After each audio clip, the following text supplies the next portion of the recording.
চিংড়ি মাছ ভর্তা করব, কিন্তু পাটায় বাটলে ভালো হতো, কিন্তু বাটনা দিয়ে বেটে দেখব যে কেমন হয়। আমি কখনো করি নাই। বাটনাটা বাংলাদেশ থেকে আমি কিনে আনছি অনলাইনে।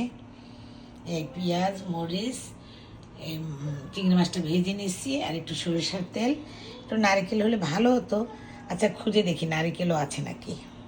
দিলে শেষ পর্যন্ত ফ্রিজের মধ্যে খুঁজে নারকেলও পেলাম, একটু নারকেলও দেবো। এই যে প্রসেস করা নারকেলগুলা এটা কুচানো থাকে, ফ্রিজের ভিতরে রেখে দিছিলাম।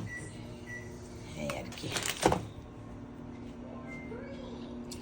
এখন বেটে সমস্তটা বেটে মিক্স করলে একটা ভর্তা তৈরি হয়ে যাবে ইনশাল্লাহ।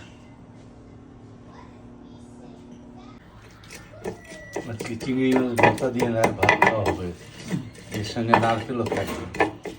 না, নারকেল দেবো চিংড়ি মাছ ভর্তা আর কি।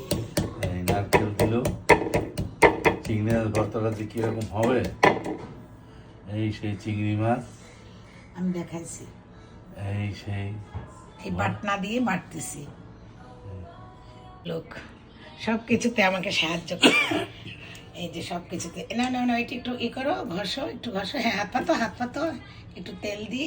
এই আমার ম্যাডামে হাত সব জ্বলবে। কিছু করলো, কিন্তু সে মরিচ মাখতে পারবে না হাত দিয়ে, তার হাত জ্বলবে। হ্যাঁ, কাঁচাই নাও, আংটিতে না লাগে, আংটিতে না লাগে। আংটিতে লাগবে না, সুন্দর করে মেখে দাও, একটু ঘষে ঘষে। মুক্তের আংটি আমার। আরে ভর্তা সেরকম খাবো আজকে, ভর্তা। এই হয়েছে, এখন কাছে মনে হয় যেন এখনই অনেকগুলো ভাত খাই। এদিকে তাকাও না একটু। আজকে খাবো হ্যাঁ, আর রাত্রে খাবো, রাতেও খাবা? মানে এমন খাওয়া খাবো। খাবো। ওকে, আমরা এখন শেষ করি, চলো আমরা এটা নিয়েই ভাত খেতে যাই।